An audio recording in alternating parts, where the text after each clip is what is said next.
बिस्मिल्लाहिर्रहमानिर्रहीम, अस्सलामु अलैकुम। आप देख रहे हैं GNN और मैं हूं तनसीर ज़ैदी। मैं हूं हफ्सा आसिफ। हेडलाइंस आपने जानी। आगाज़ में बात करते हैं मौसम के हवाले से। लाहौर के मुख्तलिफ इलाकों में बादलों के डेरे, ठंडी हवाएं चलने से मौसम खुशगवार, गर्मी और हब्स की शिद्दत में कमी आ गई। महकमे मौसमियात ने आइंदा 24 घंटे में लाहौर में हल्की बारिश की पेशगोई की है। मौसम की मज़ीद क्या तफसीलात हैं, जानते अपने नुमाइंदे सुलेमान सिद्दीक से। जबकि लाहौर शहर के मौसम की बात करें तो लाहौर का मौसम सुबह सवेरे खुशगवार देखने को नज़र आ रहा है। शहर में इस वक्त 14 किलोमीटर पर घंटे की रफ्तार से हवाएं चल रही है, जबकि नमी जो है वो 83% रिकॉर्ड की जा रही है। महकमा मौसमियात ने शहरियों को सुबह सवेरे एक खुशखबरी भी सुना दी है कि लाहौर समेत पंजाब में आज से 27 जुलाई तक बारिशें बरसने का इम्कान ज़ाहिर किया गया है। और अभी इस वक्त शहर लाहौर का मतला जो है वह बरआलूद देखने को नज़र आ रहा है। महकमा मौसमियात की बात करें तो शहर का इस वक्त मौजूदा दर्जा हरारत 29 डिग्री रिकॉर्ड किया जा रहा है, जो ज़्यादा से ज़्यादा 37 और कम से कम 28 रिकॉर्ड किया जाएगा। शहर में इस वक्त 14 किलोमीटर पर घंटे की रफ्तार से हवाएं चल रही हैं। साथ ही महकमा मौसमियात की बात करें तो महकमा मौसमियात का कहना है कि आइंदा 24 घंटों के दौरान शहर में हल्की से दरमियानी दर्जे की बारिश हो सकती है। जी। अमरीकी नायब सदर कमाला हैरिस ने सोशल मीडिया वेबसाइट एक्स पर ट्वीट करते हुए लिखा कि सदारती उम्मीदवार के तौर पर अमरीकी सदर जो बाइडन की तौसीक हासिल करना मेरे लिए फ़ख्र की बात है। मेरा मकसद डेमोक्रेटिक पार्टी से सदारती इंतखाबात के लिए नामजदगी हासिल करना और इलेक्शन जीतना है। मैं ट्रंप को शिकस्त देने और कौम को मुत्तहिद करने के लिए हर मुमकिन कोशिश करूँगी। साबिक अमरीकी सदर बिल क्लिंटन की सदारती उम्मीदवार के तौर पर कमला हैरिस की हिमायत कर दी। बिल क्लिंटन ने सदर बाइडन की गैर मामूली खिदमात की तारीफ भी की।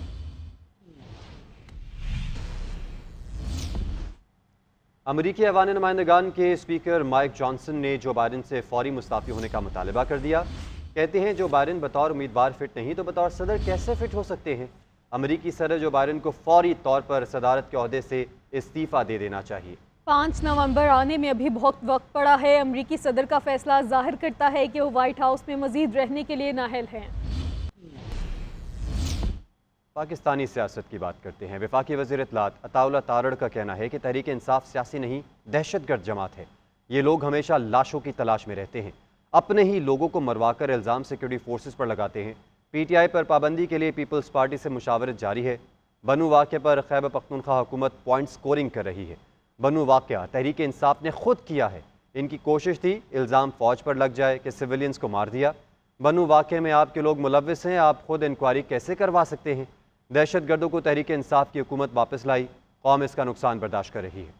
मुल्क में एक सियासी जमात जिसको तहरीक इंतशार भी हम कहते हैं और TTPTI भी कहते हैं, तहरीक तालिबान पाकिस्तान तहरीक इंसाफ, उसकी शुरू से कोशिश रही है कि इस मुल्क में जो सियासत की जाए वो इंतशार की सियासत की जाए, तशद्दुद की सियासत की जाए और इस मुल्क के हालात को ख़राब किया जाए और कोशिश की जाए कि इस मुल्क में इकोनॉमिक स्टेबिलिटी ना आए। मुल्क की इकॉनमी को डीरेल कैसे किया जा सकता है, मुल्क को डिफ़ॉल्ट कैसे किया जा सकता है, मुल्क में अदम इस्तेहकाम कैसे पैदा किया जा सकता है। जब भी इन्होंने सियासत की, ओए तोए की सियासत की, गालम गलोच की सियासत की, लोगों को तशद्दुद पे उकसाया, बदतमीजी पे, बद इखलाकी पे उकसाया, ये वो लोग हैं जो हमेशा लाशों की तलाश में रहते कि जब भी कोई मुजाहरा हुआ इन्होंने कोशिश की कि अपने ही लोगों को मरवा के उसका इल्जाम लगवाया जाए हुकूमत के ऊपर, पुलिस के ऊपर, इंतजामिया के ऊपर। बन्नू में क्या किया? लाशों की तलाश है ना, ये खत्म होने का नाम नहीं लेती कि कहीं से लाश मिल जाए और हम कह दें ये देखें जी ये इन्होंने हमारे लोग मार दिए। बन्नू का वाकया आपके लोगों ने खुद किया, मुसल्लह जत्थे आपने भेजे, मुसल्लह जत्थों ने वहां पे फायरिंग की, दहशत गर्दी का जब वाकया हुआ वहां पे लोगों को लड़ाने की कोशिश की, दंगा फसाद करवाने की कोशिश की। अल्लाह का शुक्र है हम बड़े नुकसान से बच गए। वज़ीर आला खैबर पख्तूनख्वा अली अमीन गंडापुर का मुसल्लह अफराद की गिरफ्तारी का हुक्म। पुलिस को मुसल्लह अफराद के ठिकाने खाली करवाने की हिदायत।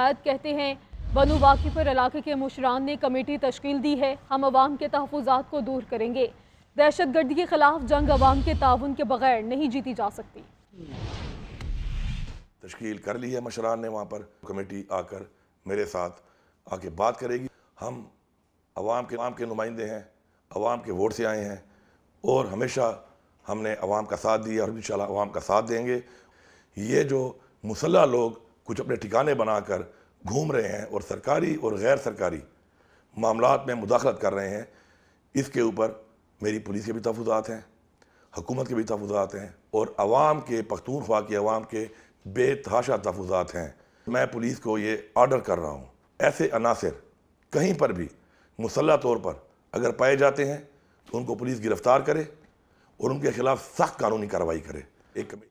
وزیر اعظم شہباز شریف کہتے ہیں نام نہاد منصف نے سازش کر کے PKI کو تباہ کرنے کی کوشش کی۔ عوام کی ترقی پر سیاست نہیں کرنی چاہیے، مفت علاج کی سہولت غریب عوام کا حق ہے۔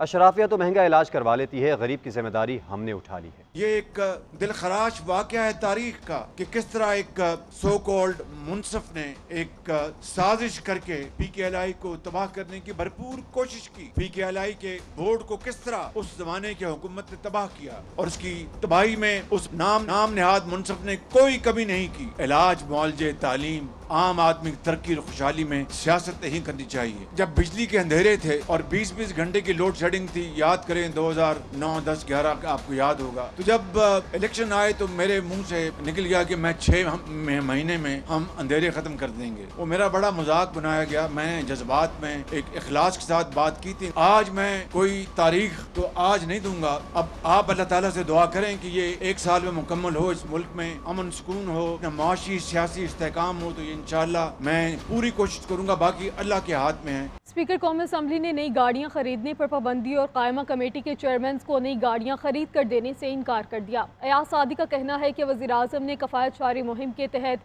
نئی گاڑیاں خریدنے پر پابندی لگا رکھی ہے۔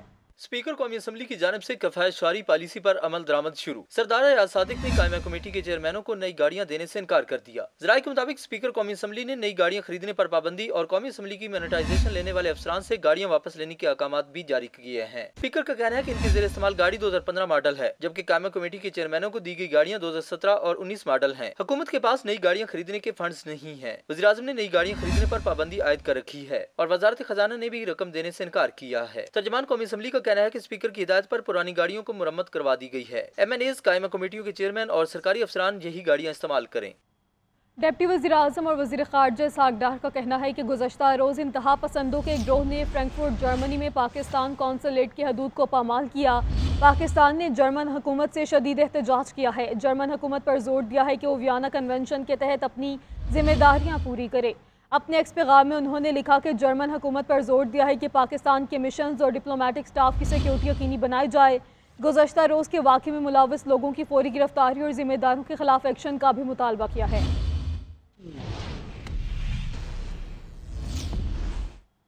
پاکستان کی تاریخ میں پہلی بار پنجاب میں عام شہریوں کو بھی ایئر ایمبولنس کی سہولت مل گئی۔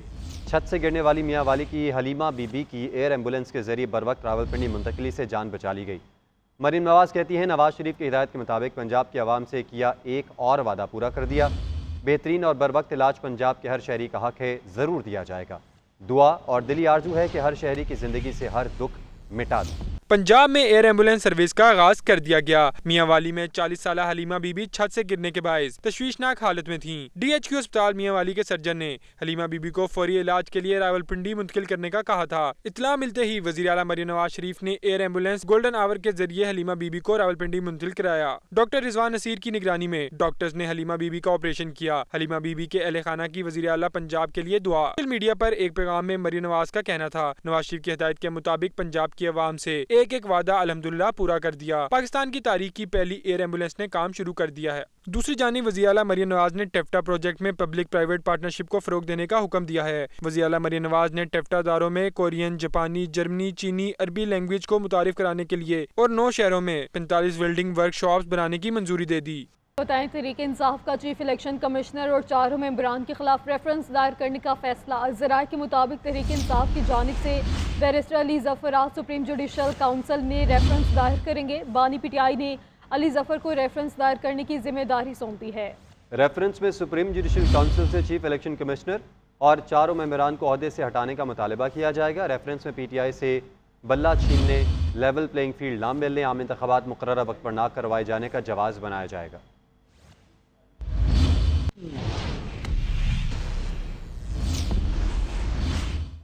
تحریک انصاف اور JUI کے مذاکرات کا معاملہ مولانا فضل الرحمان کی زیر صدارت پارٹی کے سینئر رہنماؤں کا اجلاس ہوا۔ مولانا فضل الرحمان نے کہا JUI PTI سے بامانی مذاکرات کے لیے تیار ہے۔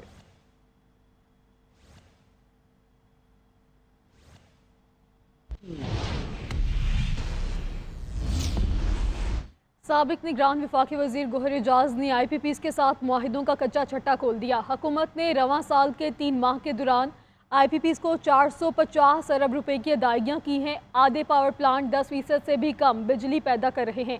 अवाम करप्ट मुआहिदों के सबब 60 रुपए फी यूनिट अदा करने पर मजबूर है। 3 माह में IPPs को 450 अरब की अदायगी, आधे प्लांट 10% से कम बिजली पैदा कर रहे हैं। एक पावर प्लांट से 750 रुपए फी यूनिट बिजली खरीदी जा रही है। साबिक निगरान वजीर गौहर एजाज के होश रुबा इंकशाफात। निगरान वजीर तिजारत गौहर एजाज ने गुज़श्ता साल के दौरान फ्यूल लागत, कैपेसिटी की अदायगियों और IPPs को अदा किए जाने वाले फी यूनिट खर्च का डेटा शेयर कर दिया। कहते हैं कि वो एक यूनिट की अदायगी का देख कर दंग रह गए। साबिक निगरान वजीर ने इंकशाफ किया कि IPPs के साथ मुआहदे के बायस हुकूमत एक पावर प्लांट से एक यूनिट बिजली 750 रुपए के हिसाब से खरीद रही है। कोयले के पावर प्लांट से औसतन 200 रुपए फी यूनिट खरीदा जा रहा है। गौहर एजाज की तहकीकात के मुताबिक तमाम पावर प्लांट्स 20% से कम कैपेसिटी पर चल रहे हैं। एक ऐसे पावर प्लांट को 150 अरब रुपए अदा किए जा रहे हैं जिसका लोड फैक्टर 15% से कम है। हुकूमत 15% लोड फैक्टर वाले एक प्लांट को 140 रुपए फी यूनिट अदा कर रही है। ऐसे ही एक पावर प्लांट को 120 अरब रुपए अदा किए जा रहे हैं जो 17% लोड फैक्टर पर चल रहा है। गौहर एजाज ने महंगी बिजली से छुटकारा पाने का हल तजवीज करते हुए कहा है कि IPPs को कोई कैपेसिटी अदा न की जाए, सिर्फ सस्ती बिजली फराहम करने वालों से ही बिजली खरीदी जाए। उन बदउनवान मुआहिदों के खिलाफ एहतजाज किया जाए जो सिर्फ 40 खानदानों को फायदा पहुँचा रहे हैं। वज़ीर दिफा ख्वाजा आसिफ का कहना है कि बिजली के बिलों में कैपेसिटी पेमेंट का मसला ज़रूर है। 35.5 रुपए फी यूनिट के बुनियादी टैरिफ में ये कैपेसिटी पेमेंट तकरीबन 18 रुपए फी यूनिट है। अपने एक्स पैगाम में उनका कहना था कि मुआशी तरक्की और दीगर अवामिल के ज़रिए बिजली का ज़्यादा से ज़्यादा इस्तेमाल इसकी फ़ी यूनिट कीमत में कमी ला सकता है। सारिफ को बुनियादी टैरिफ के ऊपर तकरीबन 8 रुपए फी यूनिट के टैक्सेस में अदा करने पड़ते हैं, जिसकी बुनियादी वजह टैक्स चोरी है। अगर टैक्स चोरी बंद हो जाए और FBR को टैक्स की अदायगी शुरू हो जाए तो बिजली के बिलों से टैक्सेस का इजाफी बोझ ख़त्म किया जा सकता है। आगे बढ़ते हैं। आपको बताएं, एक तरफ महंगाई की लहर और ऊपर से मुनाफाखोर भी सरगर्म हो गए। गरीब आदमी के लिए दालें, सब्जियां पकाना और सस्ता फल खरीदना मुश्किल हो गया। चिकन की कीमतों में होशरुबा इजाफा हो गया। शहरियों का कहना है कि इंतजामिया कीमतों को कंट्रोल करने में नाकाम रही है। मुल्क के मुख्तलिफ शहरों में दाल, सब्जियां, फल और चिकन गरीब आदमी की पहुंच से दूर हो गए। शहर इक़्तिदार में महंगाई का राज है। इस्लामाबाद में सब्जियों और फलों की कीमतें आसमान तक पहुंच गई हैं। टमाटर, आलू, प्याज और फलों के ऊंचे दाम हैं। मुल्तान में गरीब के लिए मसूर की दाल पकाना भी मुश्किल हो गया, जो 250 से बढ़कर 270 रुपए फी किलो तक पहुँच चुकी है। एक हफ्ते के दौरान दाल माश महंगी होकर 510 रुपए की हो गई। दाल मूंग 330 जबकि दाल चना 340 में फरोख्त की जा रही है। शहरियों का कहना है कि प्राइस कंट्रोल कमेटियां और इंतजामिया कीमतों पर अमल दरामद करवाने में नाकाम रही हैं। मारूफ राइटर खलीलुर रहमान कमर के हनी ट्रैप का मामला GNN असल हकाइक सामने ले आया। पुलिस ने वाक़े के मास्टरमाइंड का सुराग लगा लिया। ब्लैकमेलिंग में मुलविस मरकजी मुलजिम की गिरफ्तारी के लिए ननकाना साहिब में छापा मारा गया। मुलजिम पुलिस की गिरफ्त में ना सका। मुलजिमा आमना अरूज और हसन ने खलीलुर रहमान कमर को ब्लैकमेल करके लाखों रुपए भी बटोरे। तफसीलात सरफराज अहमद की इस रिपोर्ट में। ड्रामा निगार और मारूफ writer Khalilur Rahman honey trap का शिकार। आमना अरूज नामी खातून ने ड्रामा बनाने का झांसा देकर खलीलुर रहमान को अपने घर बुलाया। खलीलुर रहमान कमरे में बैठे ही थे कि 7 से 8 मुसल्लह अफराद दाखिल हुए। खलीलुर रहमान की आंखों पर पट्टी बांधी और तशद्दुद का निशाना बनाया। गन पॉइंट पर उनसे ATM के जरिए 2,67,000 रुपए निकलवाए। नकदी, पर्स, मोबाइल और कीमती घड़ी भी छीन ली। पुलिस ने वाक़े के मास्टरमाइंड का सुराग भी लगा लिया। पुलिस ज़राए के मुताबिक हसन नामी मुलजिम आमना अरूज के साथ मिलकर बेशुमार शहरियों को लूट चुका है। मुलजिमा आमना अरूज और हसन ने खलीलुर रहमान कमर को ब्लैकमेल करके लाखों रुपए भी बटोरे। खलीलुर रहमान कमर ने ब्लैकमेलिंग से तंग आकर पुलिस को गैंग के बारे में आगाह किया। मुलजिमा आमना अरूज ने शहरियों की नाजेबा तीर बनाकर उन्हें ब्लैकमेल करने का एतराफ कर लिया। मुलजिमा आमना अरूज समेत गैंग के 4 मुलजिमों को गिरफ्तार किया गया। ताहम मरकजी मुलजिम हसन की गिरफ्तारी के लिए कोशिशें जारी हैं।